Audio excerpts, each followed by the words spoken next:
Good evening, everyone, and you are now tuned in to the very first episode of Just a Conversation with your host, Mal Burton, and of course, I am Mal Burton. Just a Conversation is basically a long story to help us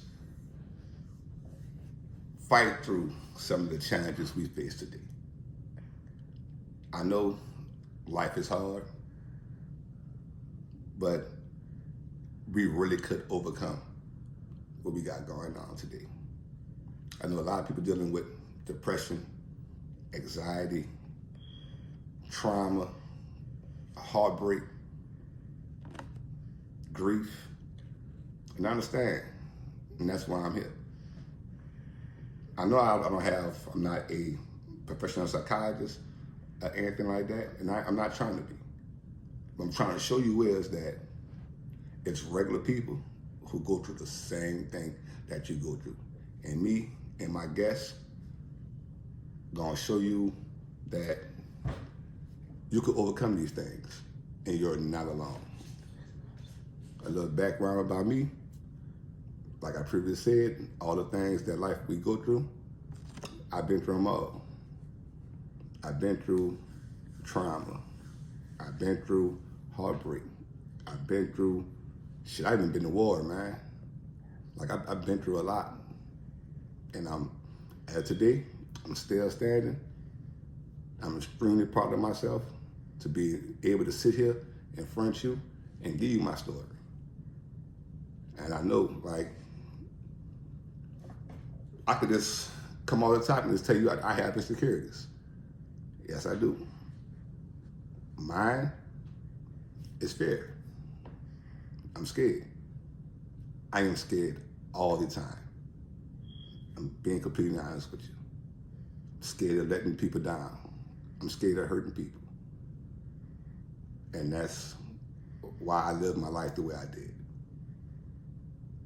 But I'm overcoming that fear every single day. Overcoming that insecurity every chance I get. Because I have to be strong. I have to be the man I am to take care of the ones I love. So sit back and relax, enjoy this episode, and hopefully you can learn something. Hopefully you can take away from this show that you are enough. And that's the first thing I want to let you know. You are enough. Sometimes just a little word of encouragement is all we need. So, like I said, thank you for joining. I appreciate it. Subscribe, like, leave a comment. If you ever want to be on the show, just let me know. Because millions of people who need to hear your story, it's like they should hear mine. So, enjoy. Good evening, and welcome to Just a Conversation with Mal Burton. My first guest, my very first episode, my first guest, Ms Dee. How you doing tonight? I'm doing well. How are you? I am fine. Awesome. So let's jump into our conversation. Okay. So how are you dealing with today's modeling world? Day by day. Sometimes moment by moment. Some days are good, and sometimes, and some of those days I want to throw in a towel. But I keep pushing. How do you avoid throwing in the towel? Just coping strategies, doing affirmations, telling myself it's going to work itself out, staying positive and working through it, and eventually it goes away.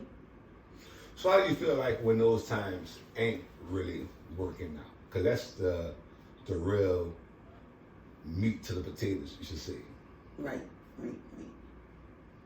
Well, a lot of times when the days are not going so well, it's things that I tell myself. And one of the things I'm working on is breaking that cycle of blaming myself for making a mistake or error or even an assumed mistake, and just allowing things to play out and trust in the process. I do feel like it's one of the things I had to start doing myself was a lot of self-forgiveness. Yeah. And that process is, like you say, like that's probably the biggest thing you could do to start a really healing journey.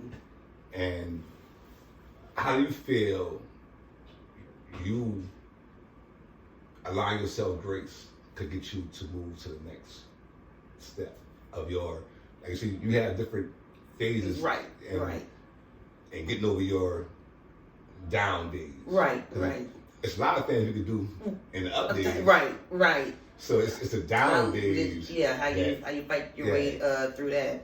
Like I said, I'm just accepting that everything is ebbs and flows. Like it's it's just part of the process. It's part of the human experience and journey. And when I get out of my emotions, I can think rationally and tell myself those things, and that's how I get through. I mean, I definitely see the difference, because maybe 10 years ago, maybe even 5 years ago, some of the things that I address now doesn't take nearly as long for me to address and get over that it did 5-10 years ago. Do you feel like now that 5-10 years ago, it's a basically half a decade? That's right. That's a child. That child would be like potty trained, going to school, and that's a lot of time for someone to learn something about themselves. Right. So, but actually, what made you want to invest more into your personal growth? I started, exploring that and wanting to know more, and read Sacred Woman by Queen Afu, and just started digging deeper. But the thing that made me move really hard into it was when my son transitioned in September. I'm sorry, his birthday is September, and March 26th, 2018. So that really made me want to get out the funk that I was in after that and do some healing, because I was spiraling down. Excuse me, I'm sorry. Sorry to hear that. I'm very sorry to hear that. I'm sorry for your loss. I once heard a grief doctor speak about losing a child, and he was a grief doctor. It still was just, well, not a grief doctor, but a grief counselor. I'm sorry, a grief counselor, and he still was. It's no answer for that. That may be the worst thing humanly known, is to bury a child. I said, I'm so sorry to hear that you had to go through that. With that being said, your down days maybe be some of the worst. So how do you muster up the strength on those days to really like get out of bed, really? Well, like I said, after he passed, and I just didn't want to feel sad anymore. I'm just too many times. But anyway, he lived, when he was alive, he lived in the moment. He just was himself, outgoing, very talkative, not shy. The song was playing, he liked it, regardless of where we were, he would sing it, or if he felt like dancing. And I was a little more reserved and like worried about what people think, and it's like, what is the best way I can honor him since I can't have him in my presence, and like let go of some of the barriers I have on myself, and just be free and do things that I want to do, but been too afraid to step out and do. So when I have those bad days, I think about his legacy and how if I give up, I can't honor him. So that motivates me to get it together. I'm not saying I don't feel anything now. I feel it, and it held me down, but just not as long. My recovery time from those days are getting shorter and shorter. Okay, so it's a process, but yeah. And I thank you for really explaining that to me, and that was something I wasn't expecting to hear you say. and my first time having this conversation with you. So now today, Okay. 5 years ago, Right. and it been a period of time that passed. How days are for you as of today, as of 2025? How do you feel like you're coping with the rise in egg prices and gas is like $800 a gallon? Life be lifing. So I heard that, and I just been using that ever since. Life be lifing. Experience challenges and hardships daily. So I know they're going to keep coming, but I just keep reminding myself while I'm here, I have a purpose, and I remind myself to look back to all the things I have overcome. And this thing is just a bleep in the water. I want to go Compared back to other to, things. I'm sorry to cut you. That's fine. I'm so sorry about that. I want to go back to your purpose though. Like that's really what I want all us to get to. Right. Like, not just young black men, not just young black women. Everybody, older, younger. It don't matter the color, the race. I just want everybody to get to a place to where they feel better about themselves and they know they can overcome these challenges. Right. You overcame probably the biggest challenge we would ever see, right? And I'm not gonna harp on that. Right. Matter of fact, I'm not gonna No, harp it's on that. fine. It's fine. Like I said, to get through it, you got to go through it. That is true. That is true. So how? I forgot what the point. That's quite okay. I had a point, but you know what? So today, you're getting over your challenges every day, and so you know what? How your good days look? I celebrate the small things. So I'm excited about. I have a beauty supply store, and I actually got a Coke cooler in there. And I was so excited for like 3 or 4 days. Like I was like a kid in the candy store. So it was just little things like that. I took pictures of it and sent it to people. Look, I got a Coke cooler. You have a beauty supply store. What's the address so everybody could go there and get all they... Come see us at Dimensions Barber and Beauty Supply, located at 1136 Franklin Avenue in Gretna, 70053. Come see us. We're open Tuesday through Saturday, 10 to 7.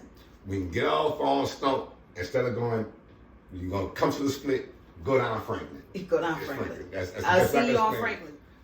So do you have any advice for young women who strive to get more in tune with their emotions or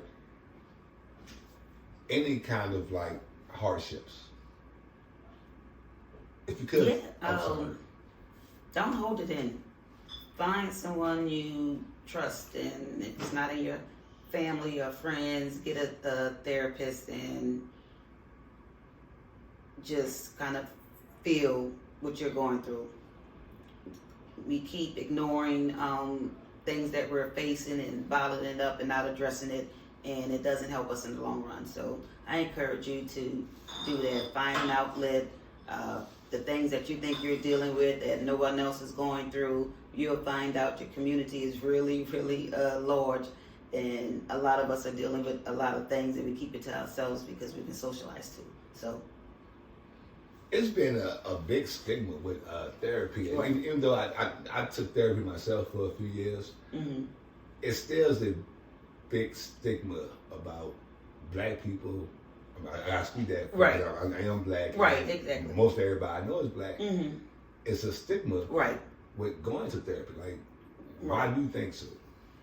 Well, I talk about socialization a lot, and we've been socialized to believe in traditional ways and going to church, and you go and tell your pastor or keep things in the house that stays in the house, hold secrets and things like that, and that's why we don't do it. But it wouldn't telling the pastor be a form of therapy too, because he gonna give you. Like I do believe in God. I do believe that somebody created all this. Right. So I'm not saying that I don't have faith. I have a lot of faith. Just that going to the pastor is still a form of therapy because Right. I do think that therapy is for me. Like Right. I'm encouraged. I have 3 sons, Mm-hmm. and I'm encouraged to get therapy when they get older. Right. Right. Like Or now. But they're still young. Oh, okay. They're little. They are 14, 10, 11. Okay. So, even though I'm doing my best to raise them right, Right. I'm going to make some mistakes Right. here and there that I just don't see. Because there's nothing about this that's scripted. You're learning as we go. So, for someone to expect you to get it right every time is absurd. It's impossible. It's impossible. It's Yeah. impossible. So, holding things in, I do feel like us and people in general, we hold so much in, and it's great to let it out. Right. You do got, especially now. I got to speak for my side of the field as a black man. Even though I had a therapist and I could talk to her, because my therapist was a woman, it's still some things that I had to contain in myself. Because I feel like you still have to have, a man could bear, as a strong man, I feel like I'm a strong man, and you could bear anything. But I gotta be able to hold something still close to the best and still hold myself. Now, yes, you could say accountable, and that's a big one. How do you deal with accountability? I just, when it's time for me to accept it, I accept it. I think I take accountability for things sometimes that I'm not even responsible for, just to deal with it, address it, and move forward. So, but going to that, I think that's something we talked about off camera about the shame of things and taking accountability for saying something that's not your fault is really a little shame, right? Right. You just. Right, I agree. It's not the most healthiest way, but I've tried to handle it other ways, and it's caused too much kind of work for me on my. I wouldn't even say work, but it's easier for me to just deal with it and move on, rather than sit there and be with it and have to debate with someone over some things and stuff like that. I'd rather, like, you know what, I'll take this loss, I'll take this L, just to keep moving forward. That's a yeah, excuse my slight stuttering. Right. No.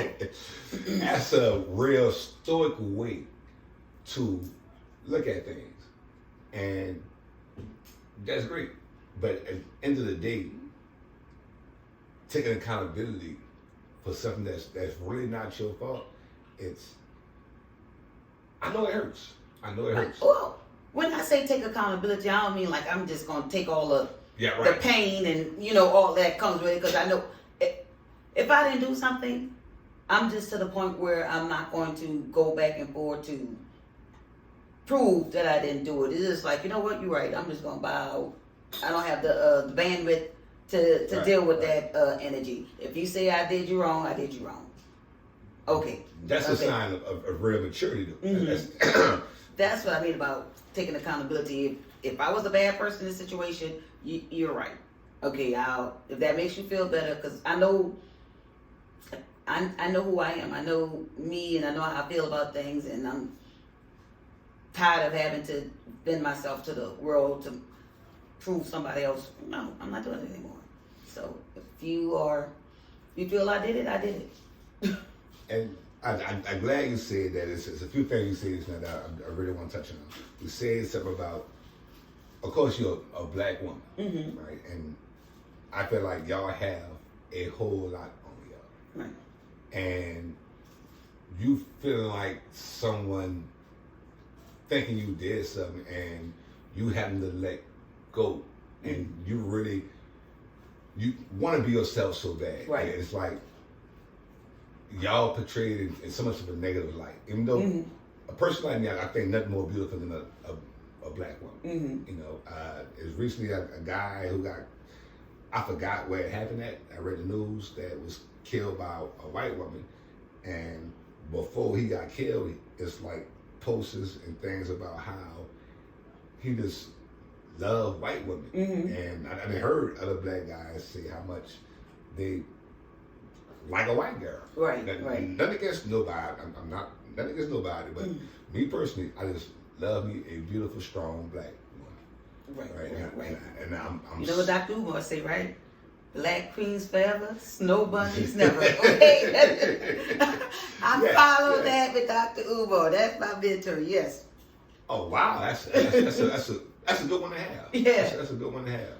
And we need more of that, especially today, especially as a community. Right. I feel like that's one thing we lost over time, and it's unbelievable. Black love and black family is the key to our elevation. It's the key to it. You're not gonna get there without it. And it feel like with social media and with like the internet itself that we are so connected, but yet we still so far away. And I want that's one of my goals with doing something like this, to actually bring us together. Right. So it's not about having like how can I put it? Like having like professionals, people who study some of the things we talk about. Right. Like scholars in that. Yeah, in that field. Right. Yeah, but I want people to know that we are just regular, real people. Right. And the same, like you just talked about earlier, like I said, I'm not gonna harp on it. Your loss, it's thousands of hundreds, especially where we're in New Orleans. Right. Hundreds of people just like you who thousands. You were right the first time. Thousands. Yes. Going through this that loss. Right. You know what I mean? And they still trying to figure out their good days and their bad days. Right. And that's why I started something like this, to help everyone.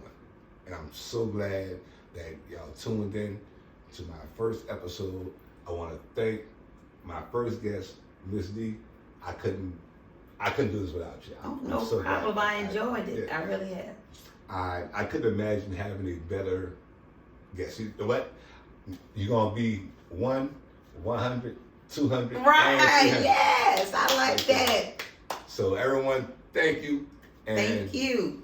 Sign off. So thank you for tuning in. I'd like to thank my first guest, Ms Dee. She was wonderful. I hope you could take something from that and start building on something. So in closing, I'm gonna leave you with this. Say if you had a friend who every time you invite them to lunch or to dinner, they always showed up 2 hours late, or they didn't show up at all. You really wouldn't be friends with them, right? Because they always breaking their promises to you. Well, that's what we're doing to ourselves. We're breaking our commitments, we're breaking our promises. So I have a promise for you. But the promise I made to myself is I'm gonna commit to being here for you, to keep showing you that it's ways that we are overcoming what we've been through. And I'm gonna commit one straight year, once a week, I'm gonna be here, sometimes twice a week. I'm doing this. I'm keeping this commitment to myself. And I want you to commit to something yourself. I said, don't make the promise to me, make the promise to yourself. Make a promise to be a better parent, or a better son, or a better sister, a better whatever. Just make a promise to yourself to do something this year. And we're gonna do it, we're gonna hold it. From January, no, this ain't January, from March 1st 2025 to March 1st, 2026. And we're going to be there. Like I always say, you 1 year away from everybody saying how lucky you is. So, thank you for tuning in to my first show. This is Mark Burton, and you just had just a conversation. Peace.